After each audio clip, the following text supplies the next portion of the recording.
Levothyroxine is a synthetic form of thyroxine hormone. It is structurally identical to the endogenous T4 hormone produced by the thyroid gland.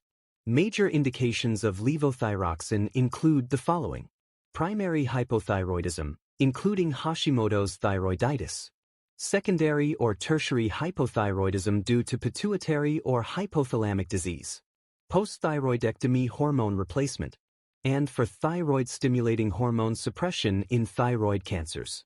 Following administration, levothyroxine is converted to T3, which is the active form of thyroxine hormones, in the peripheral tissues. T3 binds to the thyroid hormone receptors in cell nucleus and alters gene expression. By doing so, it modulates metabolism, protein synthesis, and growth in virtually all tissues. This leads to normalization of the metabolic rate, thermoregulation, and sympathetic activity. The drug is absorbed into the body mainly by the ileum and jejunum of the small intestine. It has an oral bioavailability of approximately 70%. The excess drug is metabolized in the liver and excreted in bile and urine. The adverse effects are usually dose-related and occur with over-replacement.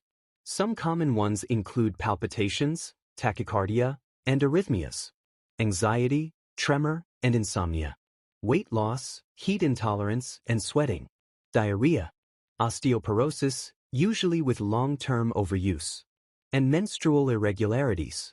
Absolute contraindications for the use of levothyroxine include untreated adrenal insufficiency, which may precipitate adrenal crisis, thyrotoxicosis, and known hypersensitivity to levothyroxine or any of its components.